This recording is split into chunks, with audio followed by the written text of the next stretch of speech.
смели, загивали са хора смели, разтърсвали сура гората и в гръм донесли свободата. Сега е тих, не ме е топът, и хорски глъч, и конски тропот, където битките гърмели, гугука две гугутки бели. Баба разказва. Снега на планината, косите ми са бели, а спомня руските ни братя в сивите шинели, а спомня тежката обсада и битката при Плевен, кога Осман паша предаде, оръжието гледе, летеше кобелев на коня, в бургата си бял, ще помня подвигът огромен, годината ни цял.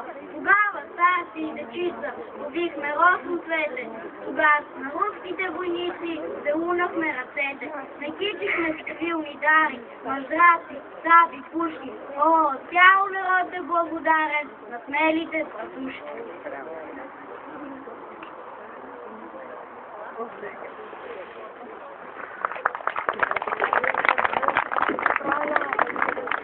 Как не знам, че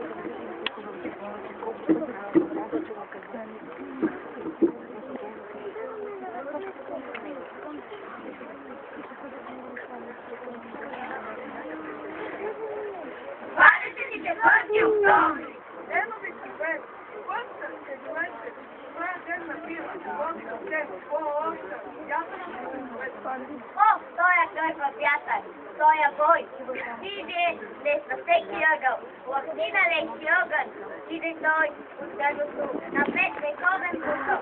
И този дъзък, все как е свят, как живата паисия в главата, как гледа баба който танцата, как лескива да си ученята, изгаря всичко своя сърце път, страна на мъките, сина моя, която се прехвърля вяра враг, стомни и безимни герои. Нас днес викат нашите деди, лещи за внуците ни, ти накръжи, бъди готова, буднати бъди, се почнаха ни и трябва да завършим.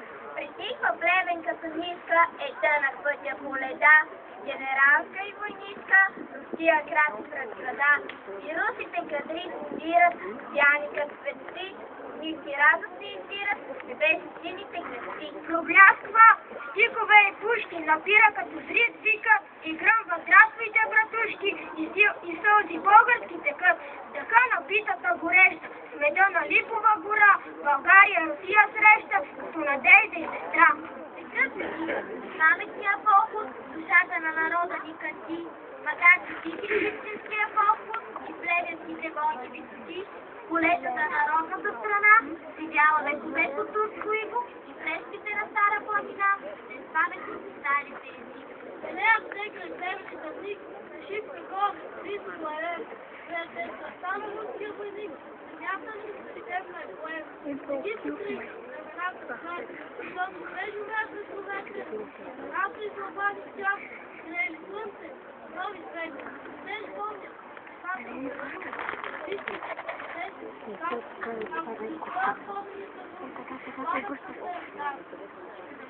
Седма година, турските войски, турската войска, толкова тук до един, ние турската един, щикове предуха, известно ставаше бяло, Умяли дой, отгорни дълник скак, и тъпчехме страх, бягаха напред, се лиш предаде се с ден, захвърлиха се пушки, предаваха се след, а удолни дълник скак, турците удариха на бяг, и в Плевен се събра турската войска, и там сметка правиха една, да не пускат нас.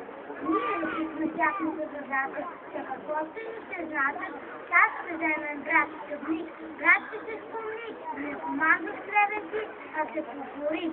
Ако не той сами, с войска ще разгромим, ние Осман паша, ще лежите пред нас вие, ще ли тъпчем с нозен ние, както и при Дъбник бе. Траншеите останаха убитите, а живите се турнаха напред. Краряни на хълвите изривиха, изгониха бойни напред. Лобен им поетите се гъсна. Хома беше горната им цел. Един войник силно си подукаше, другия бел военно цел.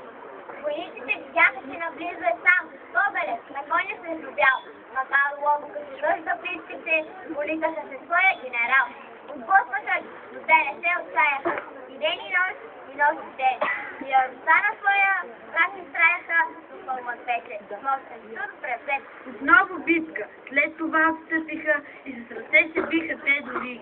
И в утреме се в кръвта окъпаха листата на зелените гори.